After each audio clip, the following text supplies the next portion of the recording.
আসসালামু আলাইকুম। মানুষ কেন দিন প্রতিষ্ঠার জন্য চেষ্টা করে না বা দিন প্রতিষ্ঠার জন্য কাজ করে না বা দিন প্রতিষ্ঠা করে না? দিন প্রতিষ্ঠার কথা শুনলেই তাদের চাঁদি গরম হয়ে যায়। আল্লাহ পাক সুবহানাহু ওয়া তাআলা স্পষ্ট কুরআনুল কারিমে জানিয়ে দিয়েছেন মানুষ কেন দিন প্রতিষ্ঠার জন্য বাধা সৃষ্টি করে। সূরা ৪২ নম্বর সূরার ১৩ নম্বর আয়াতে স্পষ্টভাবে আল্লাহ জানিয়ে দিয়েছেন আকিমুদ্দিন, সকল নবীকে দিন প্রতিষ্ঠার জন্য নির্দেশ দিয়েছেন। সকল নবীকে দিন প্রতিষ্ঠার জন্য নির্দেশ দিয়েছেন। তারপরও মানুষ কেন দিন প্রতিষ্ঠার জন্য চেষ্টা করে না? কেন করে না? সে আসলে ইসলামকে বিশ্বাস করে না। ইসলাম যে পরিপূর্ণ জীবন বিধান এটা সে বিশ্বাস করে না, এজন্যই সে দিন প্রতিষ্ঠা করে না।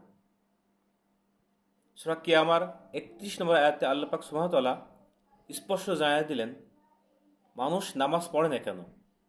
কারণ সে বিশ্বাস করে না, এজন্য সে নামাজ পড়ে না। কোনো মানুষ যদি বিশ্বাস করত, সে ইসলাম প্রতিষ্ঠার জন্য চেষ্টা করত। কোনো মানুষ যদি বিশ্বাস করত, সে নামাজ প্রতিষ্ঠার জন্য চেষ্টা করত, সে নামাজ পড়ত। কোনো মানুষ যদি বিশ্বাস করত, সে কখনো সুদ খেতে পারতো না, জাকাত ভিত্তিক রাষ্ট্র পরিচালনা করত, জাকাত আদায় করত।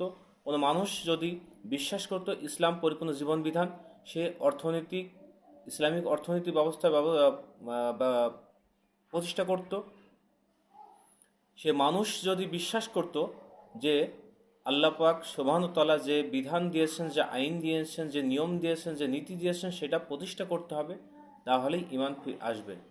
এটা সে বিশ্বাস করে না বলেই সে ইসলামের পক্ষে কাজ করে না, তাগুত তথা কাফিরদের পক্ষে কথা বলে, মানুষ রচিত আইনের পক্ষে কথা বলে, মানুষ রচিত আইন প্রতিষ্ঠার জন্য কাজ করে। কোরআনের আইন, কোরআনের রাজ, কোরআনের সমাজ, কোরআনের অর্থনীতি, কোরআনের পররাষ্ট্রনীতি, কোরআনের স্বরাষ্ট্রনীতি এগুলো প্রতিষ্ঠার জন্য সে কাজ করে না।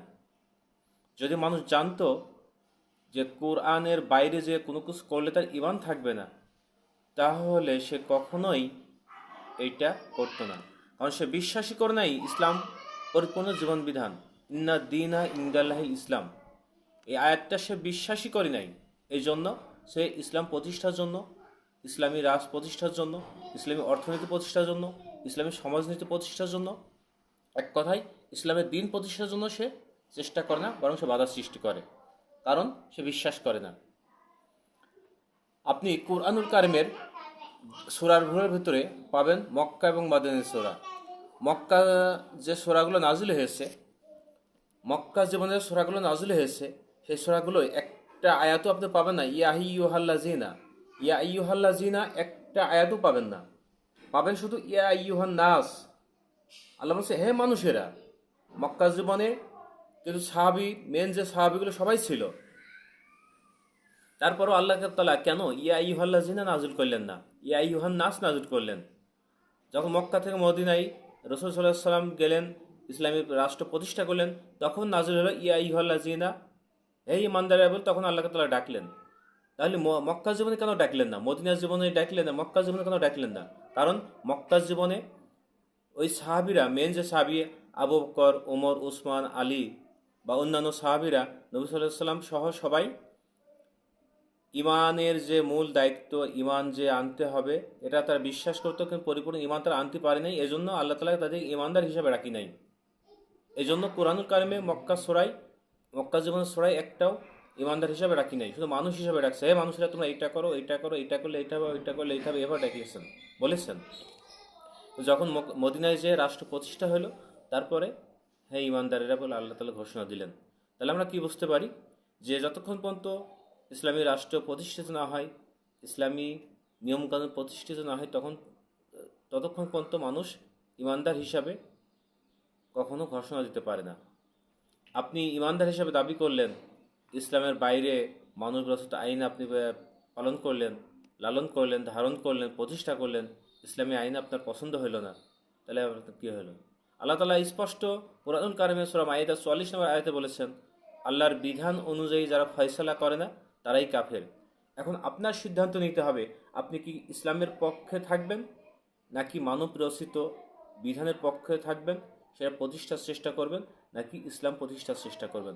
যদি আপনার ঈমান থেকে থাকে, আপনি কোরআনের তথা ইসলামের বিধান প্রতিষ্ঠার জন্য, জমিনে প্রতিষ্ঠার জন্য আপনার চেষ্টা করতে হবে।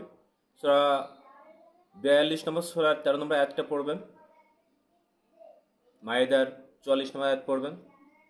যতক্ষণ পর্যন্ত আপনার ঈমান থাকবে ততক্ষণ পর্যন্ত আপনি ইসলামের বাইরে যাইতে পারবেন না, ইসলামিক নিয়ম নীতির বাইরে যাইতে পারবেন না, ইসলামী বিধানের বাইরে যাইতে পারবেন না। যখন আপনার ঈমান থাকবে না তখন আপনি মানব রচিত বিধানকেই অনুসরণ করবেন। এটা হচ্ছে কোরআনের স্পষ্ট ভাষণ এবং ভাষা। এখন আপনার উপর নির্ভর করছে আপনার ঈমান আছে কি নাই, আপনি নিজেই যাচাই করতে পারবেন। আজকের মতোই সংক্ষিপ্ত আলোচনা করলাম, ইনশাআল্লাহ আবার পরবর্তী আলোচনা করব। আসসালামু আলাইকুম।